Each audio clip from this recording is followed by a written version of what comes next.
Dans les leçons précédentes, nous avons étudié les nombres et leur notation, c'est-à-dire des signes ou des symboles pour les écrire. Maintenant, nous allons étudier les nombres et leur représentation. Ce n'est pas la même chose et vous allez comprendre de quoi il s'agit. Les nombres sont des idées assez abstraites. Il ne faut pas les confondre avec leur notation. Donc, 12, par exemple, peut être noté avec 12 petits cailloux, 1, 2, 3, 4, 5, 6, 7, 8, 9, 10, 11, 12. Il peut être aussi noté, comme on l'a vu par les Romains, comme ceci. Il peut être noté par les hindous arabes comme ceci. Il peut être noté comme dans les ordinateurs comme ceci.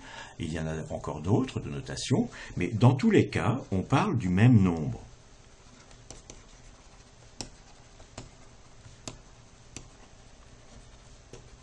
Du même nombre 12. Évidemment, la notation la plus habituelle est celle des indo-arabes. De même, un cheval peut se noter cheval. Alors le cheval, je vais d'abord le dessiner et penser au vrai cheval. Un cheval dans un pré. Il peut se noter cheval. Il peut se noter horse. Il peut se noter comme en chinois, comme ceci, ça se prononce ma. Mais dans tous les cas, on parle du même animal. Mais tout ça, c'est très abstrait. Les nombres servent à beaucoup d'opérations concrètes. Ça sert, comme on l'a vu, à compter. Ça sert à savoir combien d'argent j'ai dans la poche.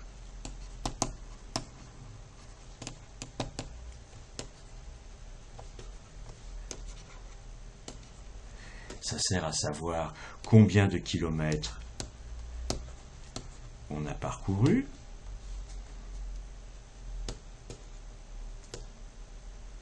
Ça sert à savoir quel âge on a et le dire à quelqu'un d'autre, etc. Pour être à l'aise avec l'utilisation des nombres, on utilisera autant qu'il est possible des représentations concrètes et pas seulement des signes. Par exemple, 6 est un pur signe. Si vous montrez ça à quelqu'un qui n'a pas appris les signes arabes, les chiffres arabes, il ne comprendra pas ce que ce signe veut dire. Les petits cailloux, 1, 2, 3, 4, 5, 6, c'est intermédiaire entre des signes et des représentations concrètes.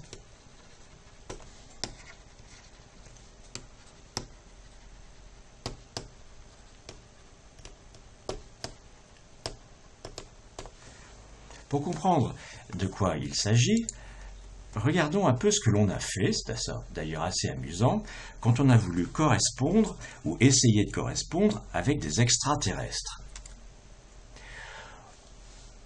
On a voulu leur envoyer des idées que les hommes ont eues sur la Terre, et des idées mathématiques. On a gravé sur un disque d'or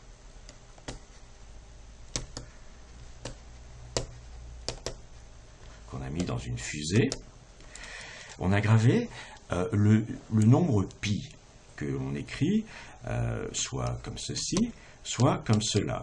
Mais c'est pas ça qu'on a gravé. Et on n'a pas non plus gravé 3,14. Parce que de toute façon, ce sont des signes que nous avons choisis, mais il n'y a aucune raison que des extraterrestres comprennent les mêmes. En revanche, il est possible qu'ils comprennent ceci, un cercle et son diamètre. Parce que s'ils réfléchissent, ils sauront que peut-être on est en train de parler de la longueur de ce cercle divisé par la longueur du diamètre. On a aussi gravé sur ce disque d'or les signes suivants. 3, 1, 4, 1, 5, c'est pi de manière plus précise, 9, etc. En espérant que des extraterrestres comprendraient ce que l'on voulait dire. Alors, la représentation la plus concrète, la plus simple des nombres, c'est une demi-droite avec des marques. Une demi-droite, c'est une droite qui, au lieu d'être complète, démarre à un point donné et on va se déplacer vers la droite. Le point initial, on va dire qu'il correspond à 0. On va mettre une marque un petit peu plus loin et on va dire qu'elle correspond à 1. Une marque encore un peu plus loin, on va dire qu'elle correspond à 2. Et ainsi de suite, on met des marques. C'est plus simple de les mettre à des distances égales. 3, 4, 5, 6, 7, 8. Si vous êtes sur une feuille de papier, vous pouvez utiliser une distance de 1 ou 2 cm, un peu plus petit. Si vous êtes dans un jardin, pensez à des distances, par exemple, de 1 mètre. Et alors, avec cette représentation concrète, l'addition et la soustraction deviennent aisées à comprendre. Regardons un peu donc une demi-droite et regardons plus spécialement l'addition. Donc ici j'ai la marque 0, 1, 2, 3, 4, 5, 6, 7, 8, 9, 10, 11, 12, etc. Et si je veux additionner 3 plus 8, eh bien je vais me positionner à la marque 3 qui est ici, je pars d'ici, et puis je vais me déplacer par petits sauts 8 fois vers la droite. 1, 2, 3, 4, 5, 6, 7 et 8. Et j'arrive à la marque 11. Donc on dit que 3 plus 8 égale 11. Il s'agit là d'une représentation concrète des nombres et de l'opération addition. Pour la soustraction, eh bien, on fera des choses comparables. On se positionnera, si on veut par exemple soustraire, mettons, on part du nombre 10 et on veut lui soustraire 4, on partira de 10 et on se déplacera de 4 petits sauts vers la gauche cette fois-ci. Et on arrivera naturellement au nombre 6. On voit d'ailleurs que à 10, on ne peut pas soustraire plus que 10 lui-même, et qui donne 0. Si on veut soustraire 11, il va falloir inventer des nouvelles idées mathématiques que l'on étudiera un petit peu plus tard, et sans doute en 5e. Pour être à l'aise en mathématiques, d'une manière générale, il est important d'avoir des représentations concrètes de ce dont on parle. Il faut qu'à chaque objet ou collection d'objets,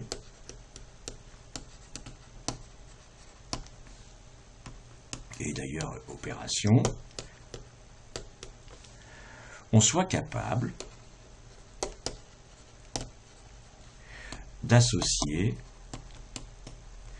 des choses et des opérations concrètes, c'est-à-dire ce que l'on appelle des représentations. Il ne faut pas non plus que ce soit trop rigide, il faut être capable d'associer plusieurs types de représentations concrètes pour garder sa flexibilité. Mais si on n'en a aucune, eh bien, dans ce cas-là, les mathématiques, ça devient un pur jeu. Si on n'a aucune représentation concrète pour les objets mathématiques dont on parle, alors ça devient un pur jeu où on applique des règles, mais on ne comprend rien. Et au bout de quelques années, on déclare « Moi, je ne suis pas bon en mathématiques ». Donc, comme on vient de le voir, à chaque objet, il faut faire correspondre une collection. Pour la multiplication et la division, on utilisera plutôt d'autres représentations concrètes dans le plan. Nous les verrons un peu plus tard, c'est-à-dire qu'au lieu d'utiliser une ligne, on utilisera une feuille de papier, soit vue en perspective, soit vue par le haut.